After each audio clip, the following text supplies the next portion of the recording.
Всім вялікі дзякуй, хто сёння да нас дабраўся ў такое не надта добрае, прыемнае надвор'е, але якое ёсць. Сабраліся мы з нагоды Дня роднай мовы. 21 лютага ён адзначаецца штогод. І агулам, калі не ведаць гісторыю гэтага, па-рознаму можна казаць, ці свята, ці проста адметнага дня, то можна падумаць, што даволі такая канцылярская назва, нібыта там яго прыдумалі некія сотачкі ў райвыканкаме, абы правесці. Але падыміце руку, каля ласка, хто ўвогуле ведае, чаму менавіта 21 лютага гэты дзень. Ну, все ж таки меншасць. Добра, што нехта ведае, але для тых, хто не сутыкаўся з перадгісторыяй. 21 лютага не проста так. У 90-х годах гэта свята, будзем все ж называць святам, бо мы ж аптымістычна глядзім на моўнае пытанне, абвесціла Арганізацыя Аб'яднаных Нацый менавіта на 21 лютага, і штогод яно праводзіцца. Але гісторыя значна ранейшая, она вядзе да 52 года у тагачасны Пакістан, дзе панаваў рух за наданне афіцыйнага статусу бенгальскай мове. Гэта быў такі нацыянальны рух, ён быў нацыянальна-вызвольны, але менавіта за афіцыйны статус мовы. Гэта было асноўнае патрабаванне, вось тая цагліна, вакол якой будавалася ўся структура нацыянальнага руху ў Бенгаліі. І 21 лютага на адным з мітынгаў, куды выйшлі пераважна студэнты патрабаваць прынамсі роўных правоў для сваёй роднай мовы, якая на той момант была пад пэўным ціскам, то пакістанская паліцыя, разганяючы гэты мітынг, адкрыла агонь і расстраляла людзей. Загінула ад 5 і болей, то сведчанні не надта дакладныя, бо гэта было даўно, і ў той час, на жаль, мы не маем вельмі шмат дакументальных сведчань з таго рэгіёна з 50-х гадоў, але сапраўды загінулі людзі, і менавіта найперш за сваю пазіцыю, за адстойванне сваёй роднай мовы. І праз троху менш чым 2 дзесяткі гадоў, у 70-х гадоў, вось гэты рух, які пачынаўся за вызнання мовы бенгальскай, прывёў да абвяшчэння незалежнасці дзяржавы, з'явіўся Бангладэш, і па сённяшні дзень гэта паўнапраўная дзяржава, там некалькі дзесяткаў, можа нават сотня, цяжка сказаць, можна праверыць інфармацыю, мільёнаў зараз жыве людзей, і афіцыйная мова менавіта бенгальская, она мае падтрымку дзяржавы, развіваецца, і зараз па сутнасці нічога не пагражае. Уласна, вось такая гісторыя гэтай даты, адпаведна, 21 лютага з 90-х гадоў ўжо адзначаецца па ўсім свеце, усімі нацыямі, якія ёсць, як дзень роднай мовы для кожнай сваёй, і для большасці краін, напэўна, на шчасце, гэты дзень не такі заўважны, бо пытанне роднай мовы, яно не ёсць асновай пэўнага нацыянальнага будаўніцтва, пэўнай стратэгіі развіцця народу і нацыі. Напрыклад, для тых жа французаў ці цяпер ужо палякаў, прасці господі, расейцаў, няма пытання пра родную мову і агулам пра яе стан, бо у большасці краінаў, у большасці нацый свая мова развіваецца, мае дзяржаўную падтрымку, пашыраецца і цалкам адэкватна функцыянуе на тэрыторыі сваіх дзяржаваў і выконвае свае функцыі. У нас, на жаль, у Беларусі, у меншай ступені, але ва ўкраіне таксама гэтае пытанне мае надзвычай істотнае значэнне і адыгрывае адну з асноўных роляў у пытаннях і нацыянальнага будаўніцтва, і ў пытаннях бяспекі, свядомасці развіцця і будучыні нашых нацый і краін. Відавочна, што ў Беларусі пытанне мовы, моўнай палітыкі значна не тое, што больш вострае, а больш уплывовае адносна таго, як будзе надалей развівацца нацыя, бо украінская нацыя в выглядзе украінскай дзяржавы, маючы сваю дзяржаву з самого пачатку незалежнасці, з 90-х гадоў вядзем мэтаскіраваную палітыку, накіраваную на пашырэнне ўжытку і ўплыву ўкраінскай мовы, і хоць і былі там нейкія адыходы, пасля рэвалюцыі годнасці 2014 года гэта палітыка стала абсалютна 100% накіраванай на пашырэнне, абарону украінскай мовы та забеспячэння яе функцыянавання на тэрыторыі Украіны як асноўнай мовы той нацыі, якая тут жыве, адпаведна іншых нацый, якія сюды прыязджаюць з намерам стала жыць і гэтак далей. Але мы бачым, што Расія выкарыстоўвае менавіта моўнае пытанне у першую чаргу як апраўданне сваёй агрэсіі, сваёй вайны, яшчэ пачынаючы з 2014 года. Ввогуле, эта гісторыя доўжыцца з 18 стагоддзя, але ў 2014 годзе, калі пачалася ўжо сучасная вайна, якая цягнецца і па сённяшні дзень, асноўным прапагандысцкім прыёмам была менавіта так званая неабходнасць абараняць рускоязычнае насельніцтва, правы рускай мовы і гэтак далей. То мы бачым, што моўнае пытанне робіцца пытаннем палітычным, гэта неад'емная частка тых працэсаў, якія адбываюцца ў нашым рэгіёне, і я ўпэўнены, мы бліжэйшыя дзесяцігоддзі ад такіх момантаў нікуды не адыдзем. Таму пагроза не самой расійскай мовы, а пагроза тых фактараў, якія прыносяць за сабою расійская мова, геапалітычных, прапагандысцкіх, яна заўсёды застаецца. І гэта адзін з чыннікаў, чаму нам настолькі важна і украінцам, і беларусам, і іншым нацыям, якія раней на сваю бяду уваходзілі ў склад Савецкага Саюзу ці Расійскай імперыі і зазналі значны ўплыў русіфікацыі і прыгнячэння сваіх родных моваў, чаму настолькі важна ім гэтыя працэсы развяртаць у адваротны бок і вяртацца да сваіх нацыянальных моваў. Калі мы гаворым пра найноўшую гісторыю, якая пачалася умоўна з моманту распаду Савецкага Саюзу, то краіны, тыя 15 рэспублік, якія выходзілі ў яго склад, апынуліся ў аднолькавай сітуацыі в моўным пытанні. Проста яна праяўлялася ў крыху розных ступенях. У Грузії, напрыклад, большая частка людзей, там асноўная маса людзей, нягледзячы на панаванне Савецкага Саюзу, бальшавізму, ўсё роўна працягвала выкарыстоўваць родную мову. У краінах Балтыі таксама тая частка людзей, якія выкарыстоўвалі свае нацыянальныя мовы, была большай. В Украіне ўжо гэтае пытанне стаяла значна вастрэй, бо працэсы русіфікацыі за ўсё 20-е стагоддзе, за 19-е стагоддзе далі большы плён, і пашырэнне расійскай мовы на тэрыторыі Украіны, асабліва на ўсходзе, на поўдні, было большым. Што ўжо казаць пра Беларусь? У Беларусі сітуацыя ў параўнанні з той жа Украінай была, умоўна кажучы, крытычнай. Але у самым пачатку 90-х гадоў, калі нашы краіны пачалі сваё дзяржаўнае будаўніцтва, сваю нацыянальную незалежнасць адноўленую, пачалі яе станаўленне, то прымаліся адзін за іншым законы, і ў Беларусь не была выключэннем. У Беларусі ў 90-м годзе ўжо быў прыняты закон аб дзяржаўнай мове, дзе было дакладна прапісана, што дзяржаўнай мовай у Беларусі з'яўляецца беларуская і кропка.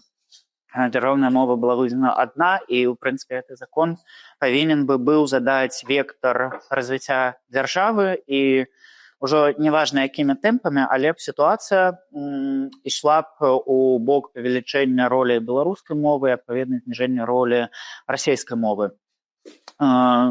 У гэтым заканадаўчым акце, дарэчы, это цікава пачытаць, бо ён вялікі, там шмат ёсць момантаў, бо прапаганда пасля пачала яго вельмі скажаць, маўляў, там всі всіх людзей у Беларусі гвалтоўна прымушалі і гэтак далей. Гэта ўсё няпраўда. Быў прапрацаваны велізарны план, разлічаны як мінімум на 10 гадоў, і пераход на беларускую мову ва ўсіх сферах жыцця планаваўся паступовы, але ён меўся падбыцца літаральна ва ўсіх сферах жыцця. І заканадаўчыя органы, все органы дзяржаўнай улады, рэклама, сродкі масавай інфармацыі, кнігавыдавецтва і гэтак далей. І над гэтым законам добра папрацавалі і дэпутаты, і філолагі, склаўшы такі план. Але, як мы все ведаем, гісторыя ў 94-м Беларусі завярнула крыху ў іншы бок, і калі Лукашенко атрымаў уладу, пачаў выкарыстоўваць тую ўладу, якая ў яго была, для пашырэння сваіх паўнамоцтваў, рэшт там усталявання дыктатуры. Ён пачаў весці выразную антынацыянальную палітыку, і найперш яна тычылася мовы. На рэферэндуме ў 95-м годзе, як часта кажуць, на антыканстытуцыйным рэферэндуме, бо знаўцы канстытуцыі, юрысты з гэтага пытання ўсе адзначаюць, што такія пытанні, як дзяржаўная мова, дзяржаўная сімволіка, то бок пытанні, якія ляжаць у падмурку нацыі і дзяржавы, яны не могуць выносіцца на рэферэндум. Все ж яны былі вынесеныя, пытанні наконт яго аб'ектыўнасці падліку галасоў. На жаль, на сёння не можам нават дакладна сказаць, колькі як прагаласавала. Мы ведаем толькі афіцыйныя звесткі, нібыта там больш за 70, каля 80% беларусаў палічыла неабходным зрабіць дзяржаўнай мовай нароўні з беларускай і расейскую. Можна дапусціць, што большасць беларусаў прагаласавала за гэта, улічваючы, якія прапагандысцкія прыёмы выкарыстоўваліся ў той момант перад правядзеннем рэферэндума. Адпаведна, з 95-го года ў Беларусі дэ-юрэ дзве дзяржаўныя мовы, а дэ-факта наданне расейскай мове статусу дзяржаўнай адкрыла дарогу да знішчэння ушчэнт усяго, што звязана з функцыянаваннем беларускай мовы ў розных сферах і дзяржаўнага будаўніцтва найперш, і грамадскага жыцця, і культуры.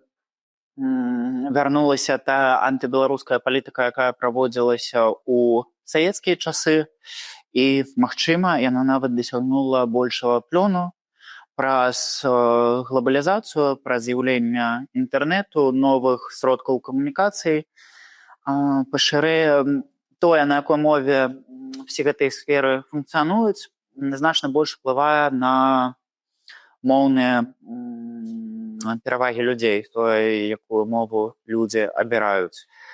За апошнія дзесяцігоддзі тое, што робіцца на беларускай мове, рабілася з большай часткі не дзяржавы, а нейкімі актывістамі, аматарамі.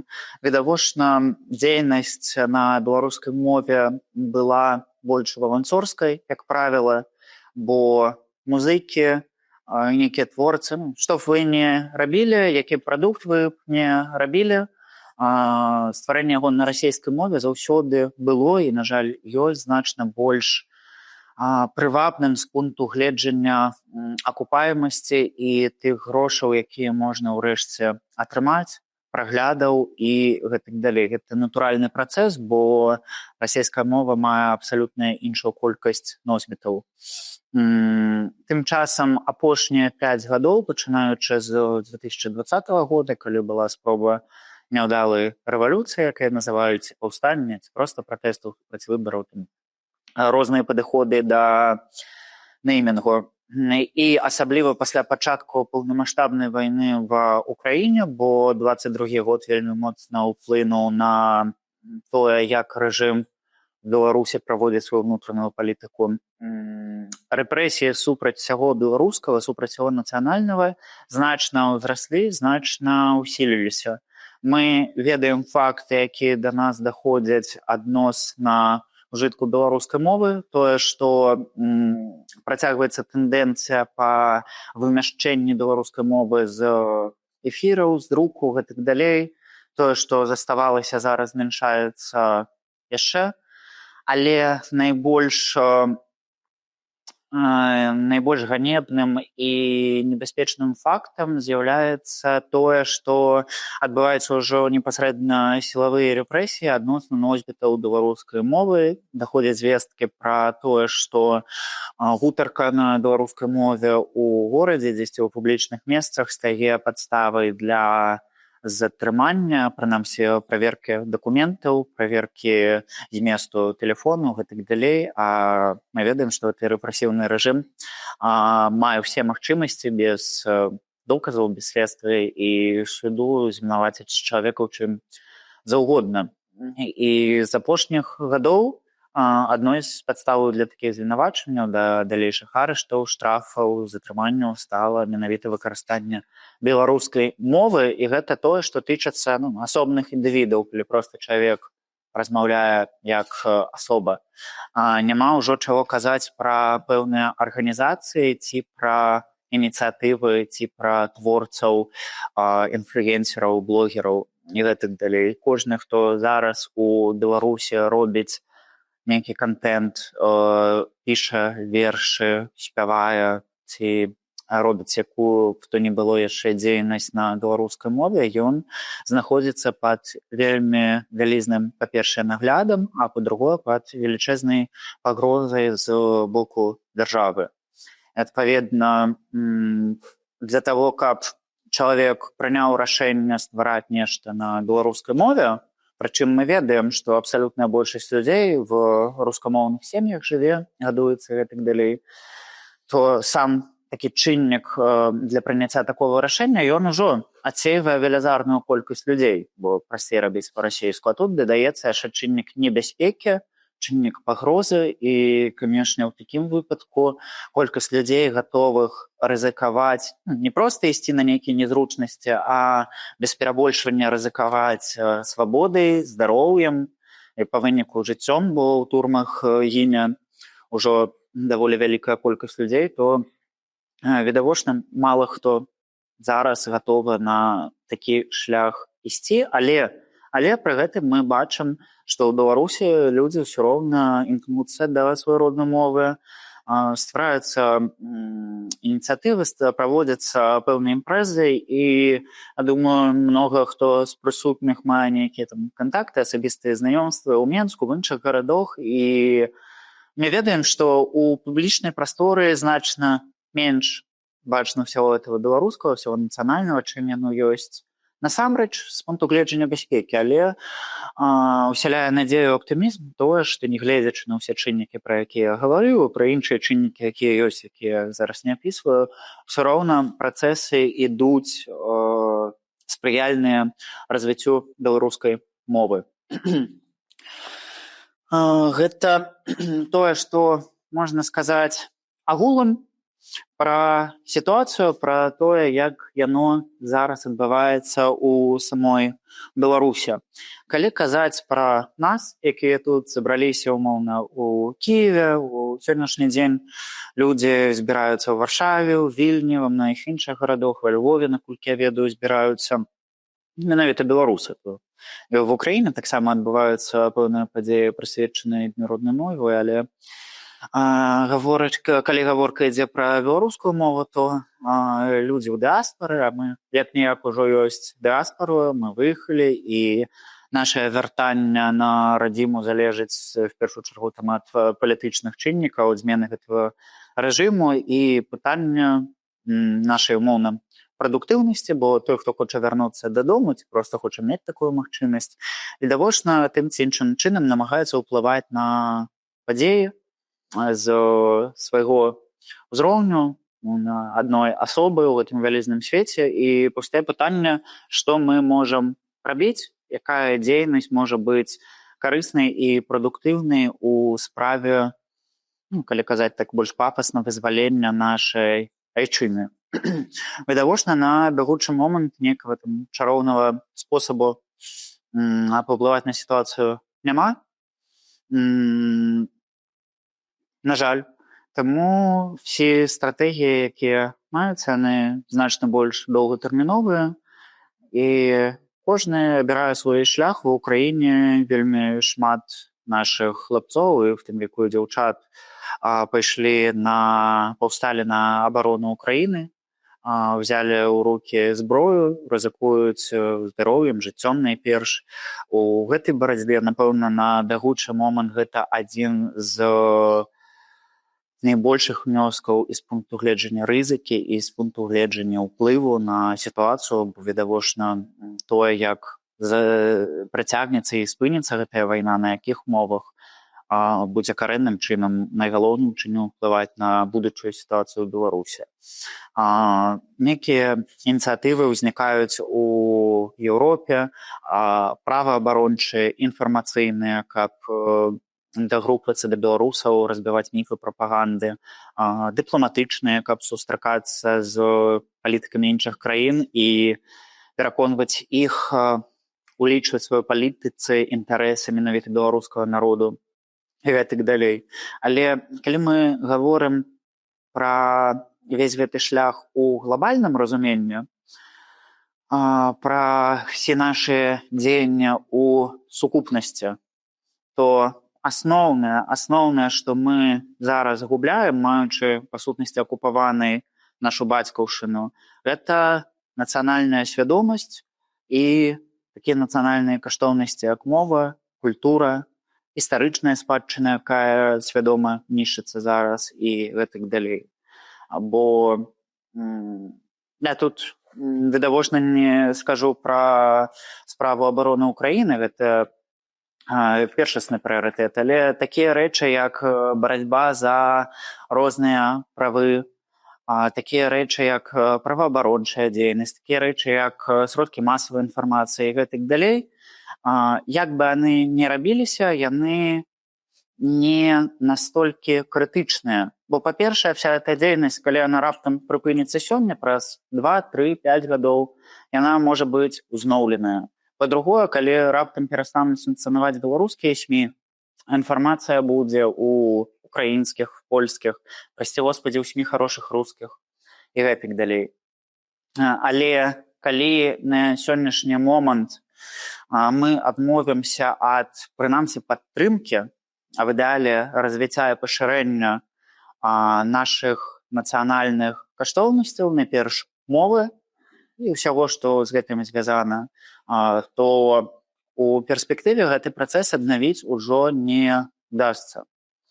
Я ўзгадваў 20-е стагоддзе, тыя выпрабаванні, якія там выпалі на долю ўсіх нашых народаў, суседзяў, звязаных і з мовай, і з культурай, і з літаратурай.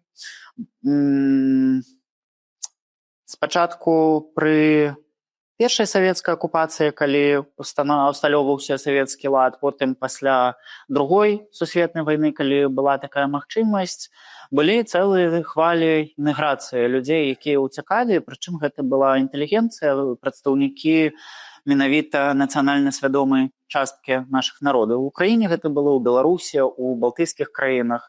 Тыя людзі ўцякалі ў Еўропу, у Штаты, у Канаду, у Аўстралію, куды заўгодна ад пагрозы быць знішчанымі бальшавікамі. Яны нават не былі ўпэўнены, што яны калісьці, ці яны, ці іх дзеці змогуць вярнуцца на сваю радзіму. У кожнага там свая, у каго Літва, у каго Беларусь, у каго Украіна ці Грузія. Але ці людзі ў сваёй большасці працягвалі тое, чым яны займаліся дагэтуль, яны развівалі свае культуры, яны выдавалі часопісы, газеты, кнігі, вялі навуковую дзейнасць, ладзілі пэўныя гурткі, арганізацыі і трымалі амаль ад 70 і менш гадоў там гэты здабытак, развіваючы яго і ўзбагачаючы. У выніку, калі гэтая бальшавіцкая навала абрынулася, калі разваліўся Савецкі Саюз, нашы краіны вызваліліся, то вялісным унёскам, такім прыплывам новай хвалі ідэяў, ведаў, здабыткаў 20-го стагоддзя было тое, што было зробленае менавіта за мяжою. І в плане літаратуры, і ў плане мовы, ў плане культурнага развіцця, в плане філасофскай думкі, нацыянальных ідэй і гэтак далей.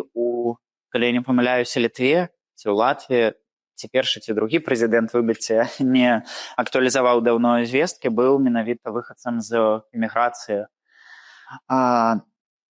Таму захаванне нацыянальнай спадчыны, захавання мовы і ўсяго, што з ёй звязана, ну, груба кажучы, як захоўваць мову, это ствараць нешта на беларускай мове. Абсалютна не важна, што.